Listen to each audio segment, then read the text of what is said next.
Hi friends, అందరికీ నమస్తే అండి. మనం కొన్ని రోజులుగా బాల వ్యాకరణంలోని మొదటి పరిచ్ఛేదమైన సంజ్ఞా పరిచ్ఛేదం గురించి క్లాసులు అయితే డిస్కస్ చేసుకుంటున్నాము.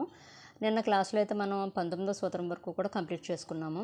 ఇంతకుముందు ఎవరన్నా కనుక ముందు సూత్రాలు కనుక చూడకపోతే కనుక ఒకసారి అందరూ చూడండి. దాని ప్లేలిస్ట్లో అయితే పెడతానండి.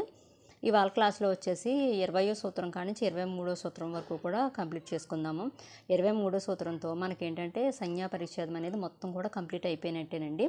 కాబట్టి అందుకే ఎవరికైనా అర్థం కాకపోతే కనుక ముందు క్లాస్లో కూడా ఒకసారి చూడండి. మీకు ఏమైనా ఇంకా డౌట్స్ ఏమైనా ఉంటే కనుక మన కామెంట్ బాక్స్లో కామెంట్ చేయడం మటుకు మర్చిపోకండి. ఎందుకంటే నేను రిప్లై అయితే ఇస్తానండి మీకు ఏమైనా ఒక ఇన్కేస్ డౌట్స్ ఏమైనా ఉంటే. ఫ్రెండ్స్, మనం ఇంత ముందు క్లాస్లో అయితే 19వ సూత్రం వరకు కూడా కంప్లీట్ చేసుకున్నామండి. ఈ క్లాస్లో సూత్రం 20 నుంచి అయితే క్లాస్ అయితే డిస్కస్ చేసుకుందాము. సంస్కృత ప్రాకృత భవంబగు భాష తద్భవంబు. ఇక్కడ చూడండి, సంస్కృతము సంస్కృత భవంబు. ఆకాశ ఆకాశము, కుడ్యం గోడ, చంద్ర చంద్రుడు, తమః తమము, తామరసం తామర, నరాచ నరాసము, దీన్నే బాణము అంటారండి. మృగ మెకము మెఘము, వక్ర వంకర, పేసర వేసడము, దీన్ని కంచెరగాడిద అంటారు.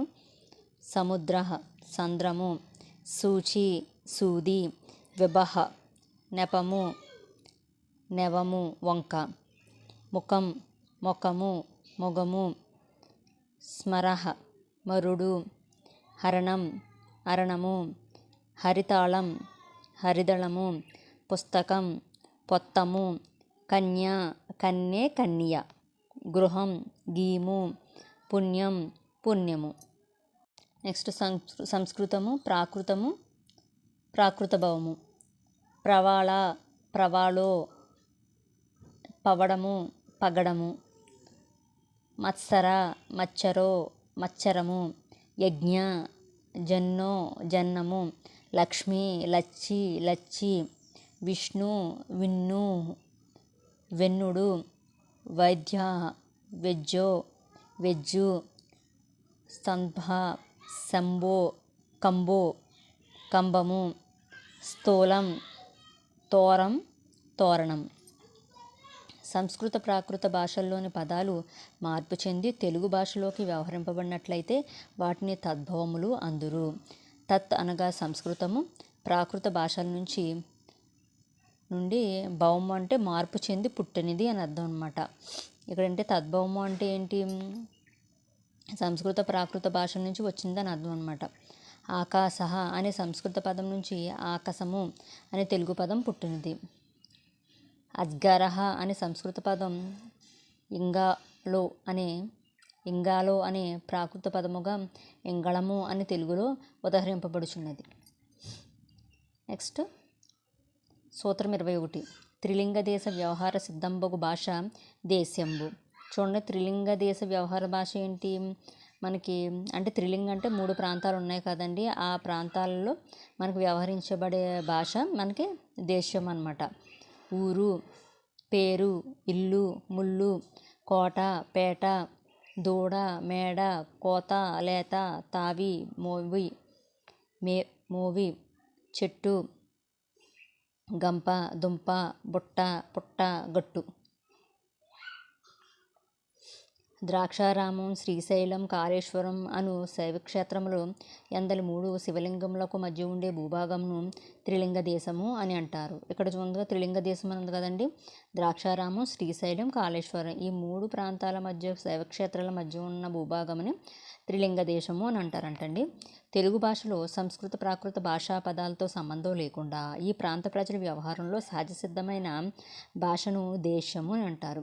ఇక్కడ ఏంటంటే సంస్కృత ప్రాకృత భాష పదాలతో సంబంధం లేకుండా ఈ ప్రాంతం ప్రజలు వ్యవహారంలో సహజసిద్ధంగా ఏ భాషనైతే మాట్లాడతారో దాన్ని దేశము అంటారు. పై ఉదాహరణలో చెప్పినటువంటి ఊరు పేరు మొదలైన పదాలన్నీ దేశ్యములు. సూత్రం 22. లక్షణ విరుద్ధంబగు భాష గ్రామ్యంబు. ఉదాహరణ వస్తాడు తెస్తాడు, వచ్చేని తెచ్చేని, వచ్చేవాడు తెచ్చేవాడు, వచ్చేటివాడు తెచ్చేటివాడు. ఈ భాష ప్రయోగంబున కనర్హంబు. వ్యాకరణ శాస్త్రమునకు విరుద్ధమైన భాష గ్రామ్యము. ఇవి ఏంటంటే వ్యాకరణ శాస్త్రానికి విరుద్ధమైన భాష అన్నమాట ఇవి. అనగా వ్యాకరణ శాస్త్ర సూత్రాలచే సాధించబడని భాషను గ్రామ్యము అంటారు. అంటే మనం గ్రామాల్లో మాట్లాడే భాష అనుకోండి, గ్రామ్యము అంటే ఇవి ఏంటంటే వ్యాకరణ శాస్త్రానికి పనిచేయవన్నమాట. పై ఉదాహరణల్లో వాస్తాడు, తెస్తాడు అనే పదాలు ఆధునిక భాషలో విరివిరిగా ప్రయోగిస్తున్నప్పటికీ గ్రాంథిక భాషాపరంగా వ్యాకరణ సూత్ర లక్షణాలకు విరుద్ధంగా ఉండుటచే ఇవి గ్రామ్య భాషకు చెందినవని మనము పరిగణింపవచ్చును. సూత్రం 22. ఆర్య వ్యవహారంబుల దృశ్యంబులు గ్రామ్యంబులు. వృత్తి. పెద్దలు వ్యవహరించిన మాట గ్రామ్యంబులైన గ్రహింపబడదగున వినని తాత్పర్యము. ఆర్యులు అంటే పెద్దవారు అన్నమాట. ఉదాహరణ కరకంఠుడు, ప్రాణగొడ్డము, కపిల కన్నులు, కపిల గడ్డము, కపిల జడలు, కపిల గోవు, జీవగర్ర. మహాకవులు ప్రయోగించిన ప్రయోగములు వ్యాకరణ లక్షణ విరుద్ధముగా ఆయన ఉన్నప్పటికీ వాటిని స్వీకరించాలి. అవి ఉదాహరణ కర అనున్నది తెలుగు పదము, కంఠము అన్నది సంస్కృత సమము. ఈ రెండింటినీ సమాసం చేయడం లక్షణ విరుద్ధం. ప్రాణ, కపిల, జీవ కేవలం సంస్కృతం కాగా గొడ్డము, కర్ర, కన్నులు, జడలు అనున్నవి అచ్చ తెలుగు పదములు. ఈ రీతిగా సంస్కృతాంధ్ర పదములతో సమాసం చేయడం లక్షణ విరుద్ధం అయినప్పటికీ కవిత్రయాది మహాకవులు చేసిన ప్రయోగముల గురించి వాటిని ప్రయోగార్హముగాను స్వీకరించవలెను. ఇక్కడతో మనకి సంజ్ఞా పరిచ్ఛేదం మొత్తం కూడా కంప్లీట్ అయిపోయిందండి. మీకు ఏమైనా డౌట్స్ ఉంటే కనుక మన కామెంట్ బాక్స్లో కామెంట్ చేయండి. ఓకే ఫ్రెండ్స్, నేను చెప్పిన విధానం అది కనుక మీకు నచ్చినట్లయితే కనుక ఈ వీడియోకి అయితే లైక్ చేయండి, కామెంట్ చేయండి. అలాగే మన ఛానల్ కొత్తగా చూస్తే కనుక సబ్స్క్రైబ్ చేసుకోండి. ఓకేనా ఫ్రెండ్స్? Bye friends.